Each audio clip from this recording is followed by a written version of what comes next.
好，大家好，我的名字是陈宇成。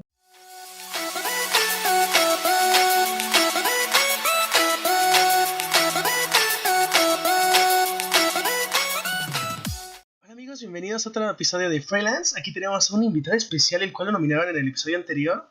Y bueno, me gustaría que se presentara. 你好，大家好，我的名字是陈宇成。Hola a todas y todos, mi nombre es Yuchen. Es un gustazo estar aquí, muchas gracias por la invitación. Me presento un poco, yo soy de Taiwán, estudié negocios en la ESCA, en el Politécnico, y actualmente estoy estudiando una maestría en Administración de Empresas Portuarias y Navieras en Afidena. Ya llevo casi un año en la maestría. Y bueno, la verdad es que es un gusto estar aquí, saludarlos y muchas gracias. No, al contrario, gracias a usted por haberse dado el tiempo de venir. Sabemos que pues, estamos en pandemia y a pesar de eso tenemos escuela, tenemos trabajo y bueno, otras cosas que hacer. Entonces, muchas gracias. Y bueno, dando como una introducción al intro, el profesor viene de Taiwán. Y bueno, hablando de esto, me gustaría saber cuál fue el motivo por el cual usted se vino de Taiwán a México. Realmente, bueno, yo llegué ya hace como 20 años aproximadamente con mi familia. Mi familia decidió emigrar, como muchas familias, buscando nuevas oportunidades. Y al principio la idea era ir a Perú, pero al final terminamos decidiendo por México, porque la empresa donde estaba trabajando mi papá, pues decidió cambiarse y, bueno, de sede, y ya lo mandan como una persona que iba a encargarse de la empresa y pues nos venimos a México.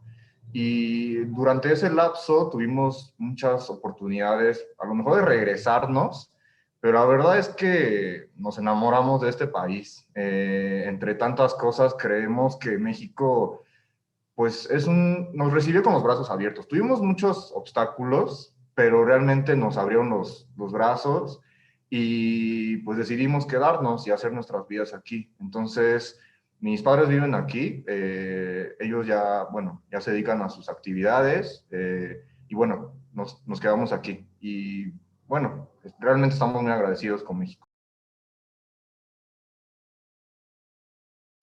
Bueno, dentro de esta pregunta, te íbamos a preguntar qué había sido lo que les había llamado la atención de México, en particular porque, bueno, buscaban oportunidades, ¿no? Pero, ¿cuáles fueron esas áreas de oportunidad que ustedes encontraron en México para poder decidir, aparte de que también la empresa, ¿no? Yo creo que México realmente los mexicanos somos, porque yo también me naturalicé, puedo decir que somos, pues gente muy trabajadora, ¿no? Yo creo que siempre estamos buscando cómo superar nuestros obstáculos y a pesar de que hay muchas adversidades, o sea, vivimos en un mundo donde pues hay muchas cosas que nos puede obstaculizar, ¿no? La inseguridad, el tema, pues la división política, ¿no? No hablar de un tema muy específico, pero la división política, la división que ha sufrido el país debido a las creencias políticas, pues también ha obstaculizado, ¿no? Pero al final de eso, la gente sigue adelante, siempre encuentra la forma y eso hace que sea un país muy especial. Y bueno, decidimos quedarnos porque realmente amamos todo lo que hay aquí, la comida, la gente. Si tienes la oportunidad de visitar cada rincón de este país, pues te enamora cada vez más y más, ¿no?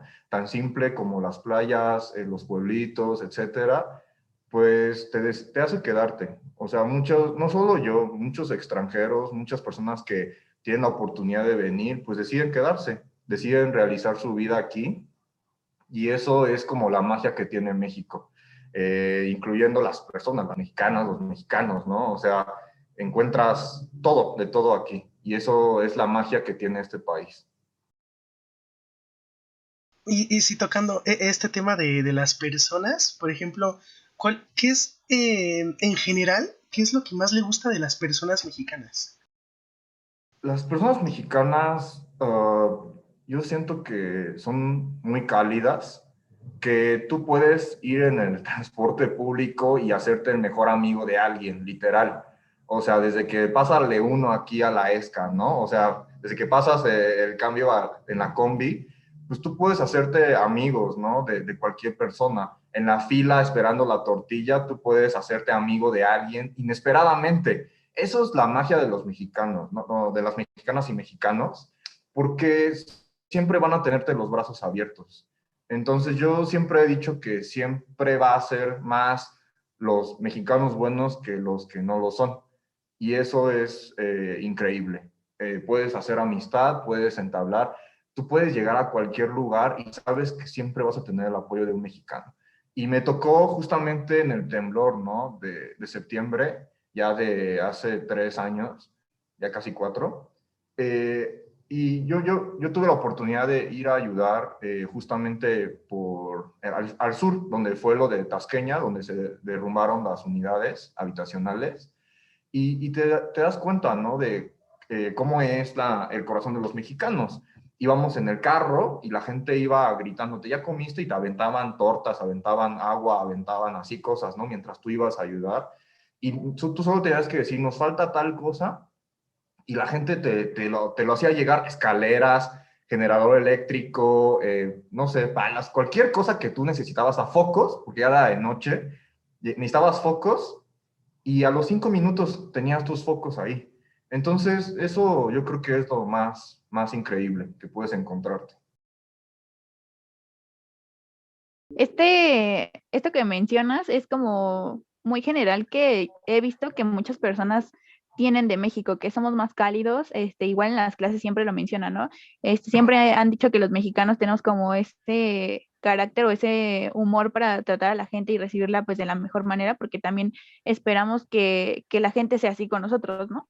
Y bueno, tocando este tema, ¿qué concepto tenías de México antes de venir y cuál fue pues ese concepto que cambió o que tuviste diferente de México? Les voy a contar la historia de cuando llegué a México. El mundo desconoce a México. A lo mejor hace algunos años, ¿no? Hablarán tristemente, lo que más hablan de México son las narcoseries, los narcos, etcétera. Yo creo que es algo que debemos de cambiar, algo que debemos dejar de consumir, algo que tenemos que cambiar el concepto del mundo, porque hace poco tuve la oportunidad de ir bueno, antes de la pandemia tuve la oportunidad de ir a un proyecto a China, y tuvimos la oportunidad de trabajar con un equipo de 9 países, incluyendo República Checa, Escocia, Argentina, China, etcétera. O sea, y la gente solo te pregunta de las narcoseries, habla del Chapo. O sea, yo creo que es algo que realmente tenemos que cambiar, es algo que tenemos que dejar de consumir. Hay muchísimas cosas más. Pero yo les platico, cuando llegué a México, todavía existía solo una terminal, la terminal 1 de aeropuerto, y había como un restaurante Freedom. Entonces, en ese entonces, el concepto que tenías de México, pues era por las películas, etcétera. Todavía yo tenía la idea de que tenían bigotes, tipo Revolución Mexicana. O sea, todavía creíamos que teníamos esa idea. Por las películas, por las telenovelas, ¿no? O sea, todavía yo pensaba que la gente tenía el bigotito, etcétera. Y cuando llegué fue muy divertido, porque yo llegué y estaba la barra donde estaba comiendo la gente y estaban comiendo tacos, pero allá pues no se acostumbra a comer así como los tacos. Entonces yo me saqué súper de onda y decía, ¿qué estarán comiendo? Y veía así un señor bien gordo, bien grande, estaba comiendo tacos y se me quedaba viendo y yo me espanté. Entonces, en ese entonces llegó mi papá por nosotros al aeropuerto, llegó con su maestra de español. La maestra Teresa, que en paz descanse, era una señora ya grande. Llegó, me abrazó y me empezó a besar, me empezó así a abrazar. Y entonces nosotros no estábamos acostumbrados a eso y me super sacó de onda. Pero desde ahí nos dimos cuenta de que pues era un mundo diferente, pero también la calidez, ¿no? Con la que nos recibió la maestra Teresita, pues fue muy diferente. Y la idea que teníamos era esa, ¿no? De que era como tipo con bigote, que tenían sombreros, etcétera, porque tú veías a Speedy González, o sea, ese tipo de caricaturas, pues tú tenías una idea. Bien o mal, pues sí, o sea, era esa idea. Y ahorita yo creo que el mundo sigue sin conocer a México. Yo creo que México es más que narcoseries, México es más que Cancún, más que el Spring Break. Yo creo que hay muchísimas cosas más. Y ojalá tuviéramos la oportunidad, ¿no? No solamente es exportar aguacate, también hay muchísimas cosas que podemos hacer por este país, porque tristemente, pues hay muy mal concepto, ¿no? Ha sido muy dañada la imagen de este país. Y como, pues como jóvenes, pues tenemos esa tarea, ¿no? De cambiar la imagen que se tiene de este país. Sí, creo que es cierto que a pesar de que ya estamos en el siglo XXI, hay pues ese choque cultural de decir es que yo vi la serie del Chapo, entonces que no todos los que viven por allá, no sé, tienen sus ametralladoras siempre o están en su casa siempre como con miedo de que va a llegar no sé, narcotraficantes a matarte, así, ¿no? Entonces creo Sí. que a pesar de pues estar en este siglo ahora, creo que todos los países, no solo México, tenemos una idea de cómo sería gracias a sus series, a sus películas. Entonces, creo que sí sería muy buena idea, en lugar de solo estar pensando qué es lo que podría, pues, contener el país, pues ir a los países a conocer, ¿no? A decir, wow, es que es totalmente diferente a lo que yo pensaba, a lo que yo tenía entendido, ¿no? Y hablando de esto del choque cultural, ¿cómo fue el choque cultural al llegar a México? Al decir, es que, pues en Taiwán éramos así y aquí son súper diferentes o así. ¿Cómo fue ese choque? Fíjate que en el punto anterior, pues sí, tenemos que cambiar la imagen. Es como la película de Superman, que todo llega al Día de Muertos y pues siempre es la idea de México, no solo el Día de Muertos. Entonces, pues hay que cambiar todo eso. Y el choque cultural, fíjate que fue bastante fuerte, fue bastante impactante. Te voy a contar otra historia, les voy a contar otra historia que a mí me gusta mucho contarlo. De hecho, se los cuento cada vez que inicio un semestre o algo así. Cuando llegamos a México, mi hermana y yo, pues entramos a una escuela para continuar nuestros estudios y realmente lo que nos sentimos muy, bueno, nos dieron la bienvenida de una forma extraordinaria. Nos fueron a presentar a cada salón, así en una escuela, ahí vivíamos por Guadalupe, Tepeyac, ahí por donde estaba Gigante, ahorita ya es, creo que Soriano, perdón por decir las marcas, pero sí. Y nos presentaron a todos los salones y nosotros no hablábamos ni una gota de español, no hablábamos nada, absolutamente nada. No sabíamos ni decir hola, ni buenos días, nada. Muchas personas nos preguntaron cómo aprendimos español. Teníamos un diccionario, entonces en ese entonces era un diccionario de este vuelo, y lo que nos querían decir buscaban en el diccionario. Por ejemplo, nos decían colorear y buscaban colorear y ya nos decían, ah, tenemos que colorear. Y rojo, ah, pues buscan rojo y nos decían rojo. Y ya entendíamos palabra por palabra, así fuimos aprendiendo, acoplándonos. Y cuando nos fueron a presentar a cada salón, al día siguiente mi hermana y yo pues no hablábamos español, no teníamos amigos, estábamos en el medio del patio literal, donde está la cancha de fútbol en medio, así pegado a la pared. Y alguien llegó con una bolsa gigante de plástico vacía y toda la escuela nos empezó a dejar dulces, chocolates, papitas, dinero, o sea, cualquier cosa para darnos la bienvenida. Entonces llegamos a nuestra casa con una bolsota así de dulce, papitas, de chucherías, de cualquier cosa, y esa fue nuestra bienvenida. Al principio nos costó mucho, obviamente que no les voy a mentir, también sufrimos muchísimo el tema de bullying, pues sí, racismo, como lo quieran ver. Eh, Fue muy, muy duro, pero realmente siempre tuve muy buenos amigos a mi alrededor. Entonces, ahorita cualquier cosa que te digan en la calle lo tomas como broma, ya ni te pesa, ni le das importancia. Y pues regresando al tema, ¿no? Siempre va a haber gente que te va a tratar mejor que los que te llegan a decir cosas, etcétera. Y otra anécdota muy rápida es, el concepto de tiempo es muy diferente. Les platico, por ejemplo, al principio cuando llegamos a México, mis papás pues empezaron a hacer amigos, ¿no? Pero la gente los invitaba y les decía, nos vemos tal día, ¿no? Pero, o sea, nos vemos pronto. Entonces ese nos vemos pronto, nos vemos tal día, siempre se quedaba como en el aire. Y mis papás siempre se lo tomaban muy en serio, ¿no? Entonces, ese concepto de un momento, 3 minutos, dame un minuto, entonces el a ratito, todo eso, pues siempre fue muy chocante, ¿no? O sea, fue muy difícil adaptarse para mis papás, sobre todo, en el concepto de las palabras coloquiales, ¿no? De un minuto, deme un ratito. Entonces, todo eso fue muy divertido. O sea, ahora lo pensamos, pues es muy divertido.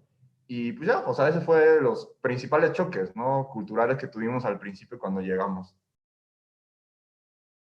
Sí, es muy divertido esto que mencionas de el tiempo, la definición del tiempo que tenemos, porque nosotros decimos ahorita y para nosotros significa pues obviamente pues en un rato, ¿no? Y ustedes piensan, en ese momento yo me imagino que pensaron como pues ya en el momento, ¿no? Exacto. Pero sí está como muy divertido este tema, pero pues también como dices, sufrieron en algún momento porque pues también no es fácil adaptarse cuando vienes de una cultura diferente en la que el tiempo sí es oro, literal, o sea, no digo que para México el tiempo no valga, pero sí es como que disfrutan, bueno, en ese sentido siento que disfrutamos un poquito más de decir, al rato lo hago porque estoy como pasando por un momento pues diferente, no quiero disfrutar este momento. Pero bueno, también mencionabas lo del idioma y quisiéramos que nos dijeras cuántos idiomas hablas. ¿Cuál fue el primero que aprendiste a hablar? Obviamente, aparte del taiwanés, que pues es tu lengua natal. ¿Y cuál es el que se te hizo más difícil? Bueno, el chino, el mandarín y el taiwanés son dos idiomas diferentes. De hecho, el taiwanés viene de Fujian, que es la parte sureste de China. Entonces, de ahí se movieron a Taiwán. Bueno, pueden investigar la historia. Entonces, migraron, llegaron a Taiwán y se habla el taiwanés como tal. Entonces, se puede decir que hablo cuatro idiomas, el taiwanés, el chino mandarín, el inglés y el español. El más difícil, yo creo que es el español. Yo todavía no lo hablo al 100%, me van a creer o no. Todavía se me salen algunas palabras así, medias divertidas. Y cuando estábamos en la escuela, luego decía unas palabras y ustedes mismos me decían, no, pero así se dice tal, o no, es que se dice tal. Entonces ya yo me quedaba así como pensando. Pero yo creo que el español es de los lenguajes más complicados por todas las conjugaciones que tiene. Entonces, sí, el español. Ok, sí creo que pues tanto el chino, el mandarín, el mexicano, bueno, mexicano español, pues está dentro de los idiomas más difíciles de aprender, más que nada por eso de las conjunciones, ¿no? Y pues la forma de escritura y todo que son tan diferentes. Entonces, creo que si pues eres latinoamericano y quieres aprender inglés y hablas chino, ya estás del otro lado de aprender hablas con el 80% del mundo, digamos, ¿no? Entonces, Sí. creo que es una ventaja que tenemos nosotros al haber nacido, no sé, en Latinoamérica y en Asia, al tener que ya como idioma natal estos idiomas, ¿no? Pero pasando con la siguiente pregunta, me gustaría preguntarle cuál es como la principal diferencia entre la personalidad o el carácter de la gente mexicana y la gente en Taiwán. La principal diferencia, uh, yo creo que los taiwaneses somos más, un poquito más exagerados, yo creo. Somos más, ¿cómo se dice? Somos más dramáticos, si lo quieren ver así. Entonces, como es un país pequeño, cualquier cosa que pase, pues es noticia. O sea, cualquier cosa así pequeña que pase, hasta el perro que puede bailar, así, y sale en YouTube, ya es noticia en Taiwán. Y eso también, bueno, es un choque cultural. O sea, cualquier cosa te puede sorprender, ¿no? No tanto como en las películas, ¿no? De que los asiáticos siempre salimos tomando fotos a cualquier cosa, no, no es tanto así, sino que sí, un país pequeño, cuando vienes a un país tan grande como México, pues sí, te sorprendes de muchas cosas. Y los mexicanos realmente, yo siento que la diferencia es que trabajamos demasiado, creo. Siento que trabajamos demasiado. Pocas veces buscamos la calidad de vida, pero también no todos tienen la oportunidad de hacerla, ¿no? O sea, hay gente que sale a las 5 de la mañana y llegan a las 11 de la noche, se les admira muchísimo. Y pues yo también viví mucho tiempo así, o sea, salíamos temprano de trabajar, llegabas en la noche y pues es difícil, ¿no? O sea, en el tráfico, la ciudad, todo es muy complicado. Eso yo creo que es como la diferencia que hay. Bueno, esto que mencionas, sí, es como que lo hemos visto mucho en clase, la verdad es que no hemos tenido como esa oportunidad de conocer a gente que realmente tú veas su jornada de trabajo. En las clases nos los mencionan porque nos dicen como los asiáticos siempre tienen esta cultura de trabajar, de dar lo mejor de sí. Y pues sí, yo recuerdo una clase en la que nos mencionaban que creo que en China, cuando vas en el metro, es normal que una persona totalmente desconocida se te recargue en el hombro y se te quede dormida así como en el hombro, porque pues ya están demasiado cansados y pues no es como algo raro que vemos aquí en México, ¿no? Alguien extraño se te pega, se te junta y dices como, pues hazte para allá, ¿no?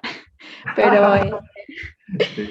pero pues sí, creo que está como muy interesante esta parte en la que pues sí dedican más su tiempo a trabajar, pero como dices, buscando una mejor calidad de vida, ¿no? O tener una oportunidad de crecer profesionalmente. Pero bueno, cambiando un poquito el tema, quisiéramos saber cuál es tu comida favorita de México. Ah, los chilaquiles y los nopales.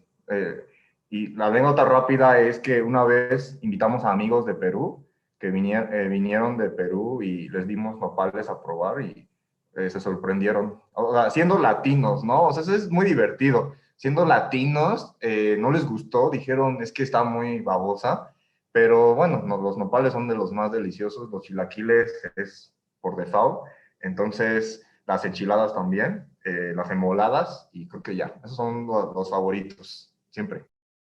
En esta parte quisiera que nos comentaras cómo fue esta experiencia de probar la comida, porque pues obviamente sabemos que la comida asiática tiene un sabor diferente y la mexicana pues es como más exótica, entonces quisiera que nos comentaras esto. Les voy a platicar también de la primera vez que probamos tortilla. Cuando llegamos, ya les platiqué, ¿no? Llegamos y veíamos a la gente comer tacos y decíamos, ¿qué será eso, no? Y un día fuimos a comprar tortillas, o sea, dijimos, hay que probar lo que comen todos aquí. Y nosotros no teníamos ni idea de cómo se come la tortilla. Compramos y la comimos fría y nos supo a jabón. O sea, la tortilla fría sabe chistosa, no sabe diferente a la caliente. Y nos quedamos así como, ¿por qué comen esto los mexicanos? O sea, sabe rarísimo. Eso fue nuestra primera experiencia de comer tortilla, ¿no? Ya después nos explicaron que se tienen que calentar, etcétera, etcétera. Y pues amamos las tortillas, ¿no? Y también nos enseñaron por primera vez a comer totopos con guacamole, que también fue algo exquisito. Y una vez fue algo extraordinario. Estábamos en un parque, ahí atrás de Plaza Tepeyac, hay un parquecito. Para ese entonces mis papás tenían problemas así como pues, económicos, ¿no? Tal cual, no todas las cosas salen como quieres. Estaban un poco tristes, estábamos platicando, fuimos por un helado, estábamos en el parque y mis papás estaban decidiendo si nos íbamos a regresar o no. Entonces llega una señora y nos dice, no pueden estar aquí porque es muy peligroso, los van a asaltar, hay una persona que los está viendo, entonces nos invitó a su casa, o sea, nos invitó a pasar a su casa, gente que no conocíamos, o sea, nos invitó, nos abrió las puertas de su casa y nos invitó a comer sopes por primera vez. Así, siempre que la vemos, siempre nos hace así, porque ella nos enseñó a hacer sopes. Y también, o sea, fue increíble que nos abrieran las puertas de su casa y probamos los sopes por primera vez. Y nos invitó a la posada, o sea, nunca habíamos ido a una posada, y nos invitó a su casa en Navidad para pasar la posada. Entonces, nos quedamos muchísimo con eso, ¿no? Sí, bueno, creo que una de las ventajas que tiene México es de que creo que dependiendo del estado en el que llegues, este estado tiene su propia gastronomía también, ¿no?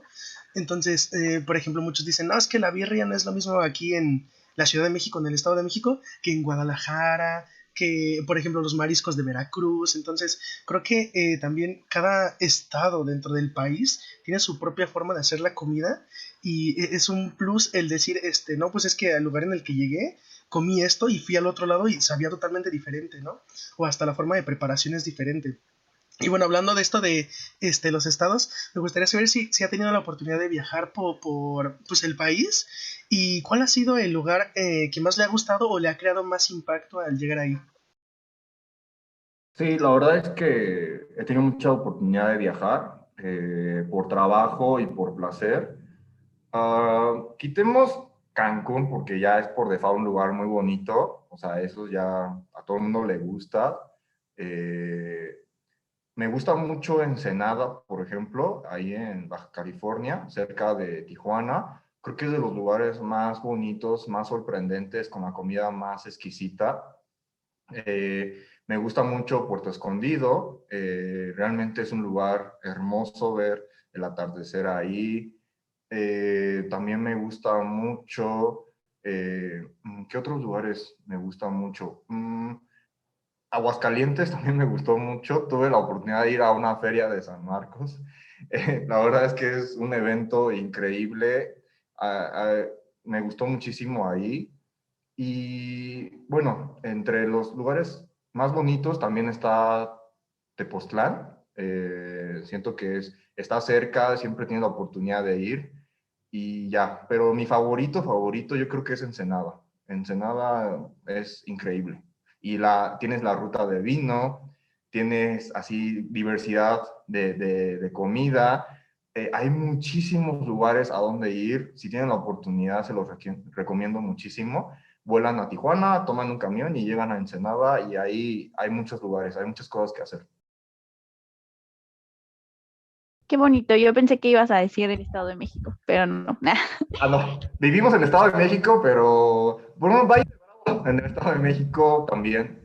Y otro lugar en el Estado de México, Malinalco, por si tienen la oportunidad de ir, Malinalco, en estas épocas se pone naranja porque las flores, las jacarandas, en vez de ser como, no sé si sean jacarandas, pero en vez de ser como moraditas, ahí es naranja.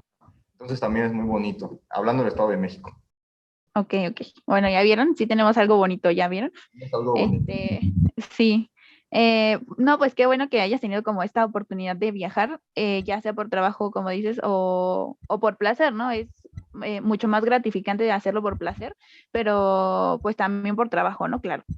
Y bueno, cambiando así como radicalmente de tema, ¿cuál es la diferencia que encuentras entre el sistema educativo de México y de Taiwán? Ok, realmente es un mundo diferente. El sistema educativo en Asia, la diferencia radica en que el gobierno, las escuelas de gobierno son de mayor calidad que las privadas. Si estás en Taiwán, eh, tú tienes que pagar para estudiar, es porque realmente no te esforzaste. Entonces, el gobierno te va a proveer todo para que tú puedas tener estudios de calidad. Y aparte, el programa de estudios es muy diferente. De hecho, es más autodidáctico. De hecho, tú tienes que salir de o sea, sales de la escuela y lo que tienes que ir es a clases extras, inglés, idiomas, ciencias, etcétera, para poder alcanzar a los demás. Hay una competencia muy fuerte. Yo creo que eso es lo que hace la diferencia, que hay mucha competitividad. Tú tienes que luchar por un lugar. No quiere decir que en México no, pero ahí está muy marcado la presión para estudiar. Y, y bueno, las escuelas son mucho más estrictas, son mucho más fuertes en cuanto a que tú tienes que organizarte. Por ejemplo, en Taiwán también se hace mucho lo que hace en Japón, de que no existe un grupo de personas de intendencia o de limpieza en las escuelas. Tú como alumno, tú tienes que hacer la limpieza, tú tienes que organizar para la comida, tú tienes que organizar las actividades. Entonces, todo es tú tienes que hacerlo, tienes que organizarte y aparte tienes que alcanzar a los demás. Entonces, existe mucha competencia. Eso yo creo que es la mayor diferencia y eso hace que la gente sea más competitiva. Sí, creo que hablando de este tipo de temas, claro que hay una competencia a nivel mundial que te da un plus, ¿no? Pero creo que hablando de Asia, Asia tiene esa diferencia más marcada de decir, es que, pues, ¿qué es lo que me da ese valor agregado a diferencia de mi compañero de al lado, ¿no? Y también el decir, es que somos muchísimos, por ejemplo, estando en China, somos muchísimos los que estamos compitiendo por un solo trabajo. Entonces, ¿qué es lo que me va a hacer que me vayan a elegir a mí en lugar de a mi compañero? Entonces creo que son ese tipo de temas los que sí te llegan a cambiar como la mentalidad de decir es que tengo que estudiar, tengo que echarle ganas, porque simplemente si no me eligen a mí, hay otros 400,000 personas atrás de mí o adelante de mí, a las cuales tengo que pues, llegar a ese nivel, ¿no?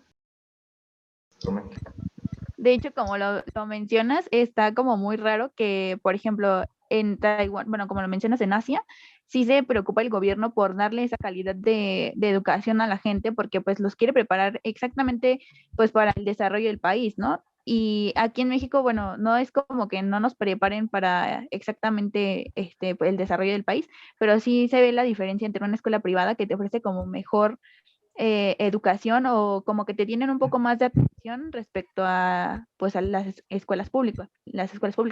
Pero pues en este caso tenemos a nuestro glorioso Politécnico que nos prepara demasiado y pues Yes. tenemos que aprovechar estas grandes oportunidades que tenemos.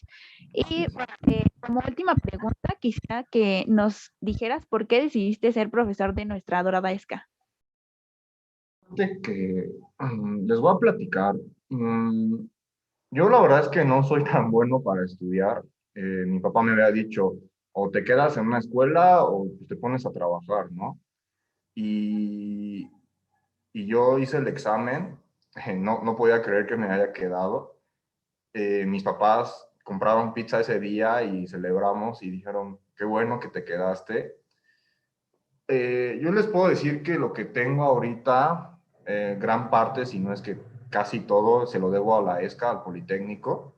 El Politécnico, ustedes crean o no, pues les abre las puertas a muchísimas cosas. Es un tabú muy fuerte y muchos profesores, yo no entiendo cómo, por qué lo dicen, que porque sales de una escuela pública te van a cerrar puertas. Eso no es cierto. Yo siempre les digo, el Politécnico te abre todas las puertas del mundo, siempre y cuando tú estés preparado o preparado. Como lo platicamos hace rato, tienes que tener idiomas, tienes que tener siempre algo extra para que te elijan a ti. No solamente es de la escuela, no solamente es de dónde saliste, sino cómo te has preparado, a dónde quieres llegar, quién quieres ser. Y eso va a definir el camino profesional que vas a tomar. Y uno como politécnico, yo les daba algunos, bueno, consejos que yo he aprendido. Uno, siempre llévate bien con todos los de la escuela. Nunca vas a saber quién que estaba al lado de ti te va a abrir una puerta. Cuando tuve la oportunidad de trabajar en Costco Shipping, ahí me encontré con toda la cantidad de gente que se puedan creer de Politécnico. Y en el medio logístico donde estaba anteriormente, tuve la oportunidad de coincidir con muchísima gente de Politécnico. Y siempre, siempre deja las puertas abiertas, siempre llévate bien con todos, siempre ayuda a los demás, porque nunca sabes cuándo vas a encontrarte con otras personas. La segunda parte es, nunca dejes de aprender, nunca dejes de dar ese plus, ya como Politécnico, pero también aprende todos los idiomas que puedas, pero bien, o sea, no aprendas 10 y medio una embarrada. Yo les puedo decir que el chino ya es fundamental, eso les va a abrir muchísimas puertas. Tengan un buen chino, un buen inglés y un buen español, con eso ya la hicieron. Entonces, eso siempre va a ser una oportunidad muy grande. Y el último es que no tengan miedo de empezar desde abajo. Nunca tengan miedo de empezar desde abajo, desde picar piedras, de empezar ganando poco. No, eso no te hace menos. Al contrario, empezar desde abajo, el poder involucrarte, el entender todo lo que estás haciendo siempre va a ser muy importante. Nadie empieza siendo jefe en una empresa, ¿no? Entonces, no tengan miedo de empezar desde cero, a lo mejor como becarios. Yo también empecé como becarios en una empresa. Entonces, no tengan miedo, no es que seas menos nada de eso, al contrario, sino que aprovecha cada oportunidad de aprender. Eso siempre va a ser muy importante. Y eso me lleva a por qué estoy tan agradecido con el Politécnico. Eso es la razón, porque le debo muchísimo.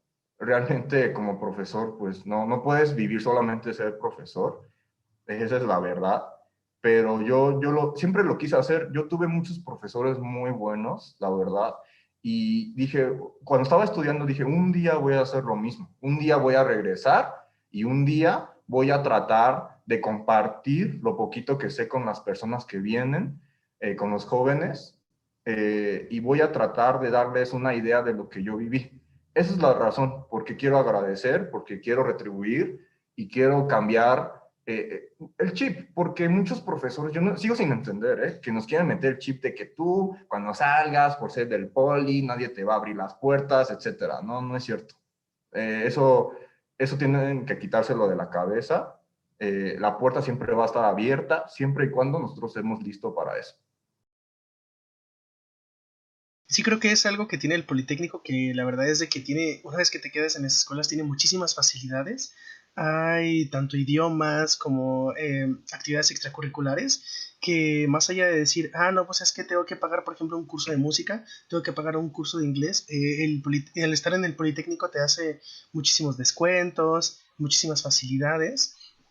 Y no por haber estado en el Politécnico es como dice el profesor, te van a cerrar la puerta, la verdad es de que no. El Politécnico está citada en una de las mejores escuelas a nivel internacional.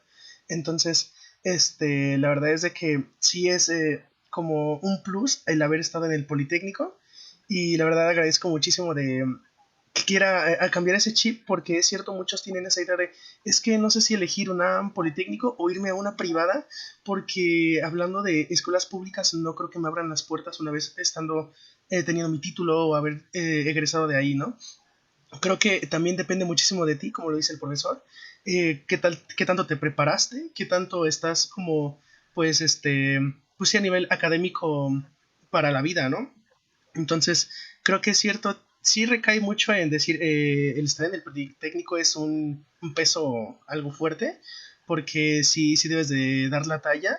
Hay veces en las que no vas a dormir, no vas a llegar a salir con tus amigos por estar estudiando, sí, sí, hay noches así, pero creo que también te da las facilidades de decir, es que pude haber aprendido, no sé, 3 idiomas este semestre sin haber pagado las millonadas, ¿no?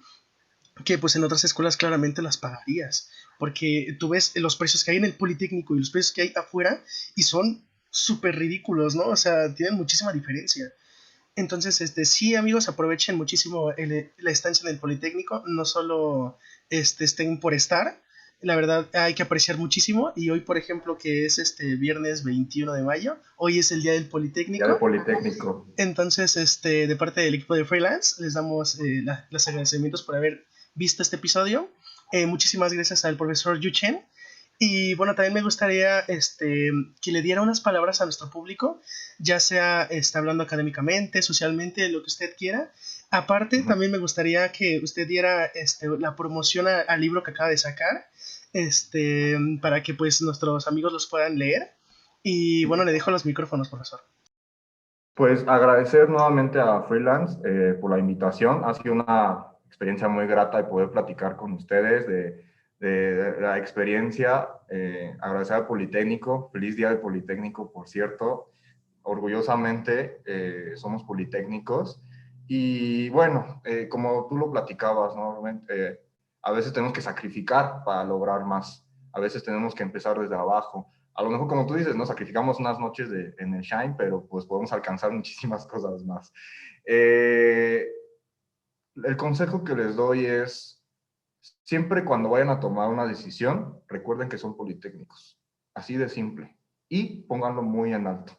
A donde vayan, no vayan a hacer que la gente piense, es que este de Politécnico no sirve, este de Politécnico no funcionó. Al contrario, que digan, oigan, los de Politécnico son lo mejor, los de Politécnico hacen la diferencia. Eso es el consejo que les puedo dar como estudiantes, como personas, en el futuro como profesionistas, que no olviden la convicción de ser un politécnico. O sea, eso es muy valioso. Y como tú decías, o sea, tú vas a otros países y hablas del politécnico y lo tienen aquí. O sea, lo tienen en un estándar muy alto, o sea, y nosotros no lo sabemos. Yo a veces me pongo a pensar en algunas personas, ¿no? No quiero decir que son todos o muchos, de que no aprovechen su oportunidad, ¿no? De que no entregan las tareas, no estudian, no, etcétera, ¿no? Y no aprovecharon la oportunidad. Obviamente que hay muchas razones, ¿no? Detrás que nosotros desconocemos, pero la mayoría yo creo que hay muchos que por pereza no quisieron, así de simple. Y eso pues se me hace algo triste como tal. Entonces no desaprovechemos esa oportunidad. Y hablando del libro, pues muchas gracias por la oportunidad. Sacamos un libro entre académicos del Politécnico, otras instituciones muy, muy importantes en México. Somos 11 coautores, liderados por el profesor Fernando Ábrego. El libro se llama, bueno, no puedo decir algunas palabras sensibles, pero les vamos a dejar el link ahí en el canal de YouTube para que lo puedan encontrar.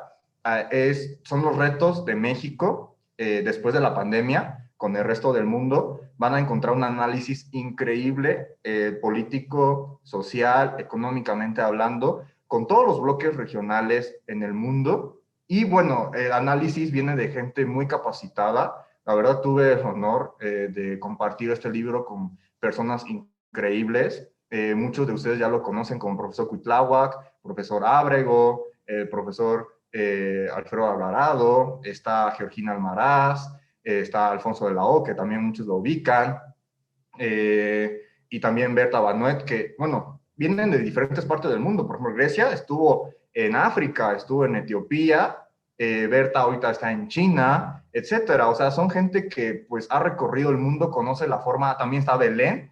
Belén también, ella también imparte clases en otras escuelas, Belén Licona.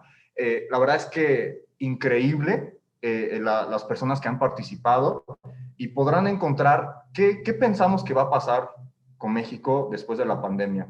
Y con todas las series de movimientos geopolíticos que existe, con la llegada de Biden, con lo que está pasando con China, con Rusia, con India, con el Medio Oriente, todo van a poder encontrar en el libro. Se los recomendamos muchísimo, más porque somos LNIs.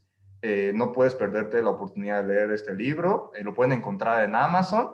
Hay descuento, por cierto, ahorita del libro. Entonces, y agradecemos mucho su apoyo. La verdad es que si no fuera por ustedes, no sería posible realizar este sueño. Ya es el número 1, el más vendido de libros en negocios, y está ya en el top 200 de los libros más vendidos ya en Amazon. Ahorita no está físicamente, está en ebook, pero no se lo pueden perder. Muchísimas gracias.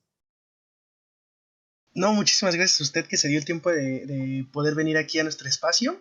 Y sí, hablando del libro, es cierto, nosotros, Belén y yo, estábamos buscándolo para ver más o menos de qué trataba, y la verdad nos sorprendimos al ver el precio, porque dijimos, no, pues es que la verdad es de que son 11 coautores, como lo hablamos, y conociendo a los maestros, la verdad es de que son maestros capacitados, saben muchísimo. Nosotros que lo hemos tenido, la verdad es de que los conocemos y dijimos, wow, este libro va a estar súper interesante, ¿no?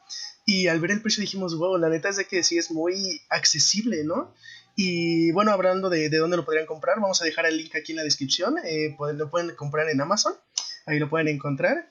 La verdad les recomiendo muchísimo que sí lo lean, porque como lo dice el profesor, nosotros como LNIs tenemos que estar en todo, tenemos que estar actualizados, y creo que este tema de la pandemia es muy importante hoy en día. Más allá de estar ya de salida o que todavía falta, la verdad es que es un tema muy importante que va a recontribuir a nivel internacional. En todos los países lo hemos visto, y creo que es muy importante el que lo puedan leer, ¿no? Mi nominado. Voy a nominar al profesor Ángel Sánchez, al joven. No cuenta chistes, sino el joven, el que da escenarios internacionales, ¿va? Él también es uno de los coautores, de hecho. Entonces, para que lo inviten, y es un tipazo.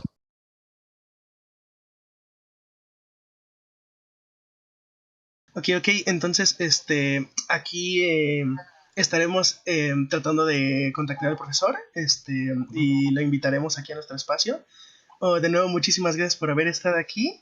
Y bueno, amigos, no me queda nada más que decir que se suscriban, le den like, que activen la campanita, y si tienen algún comentario, alguna pregunta que también le quieran hacer al profesor, nos la dejen aquí en la caja de comentarios.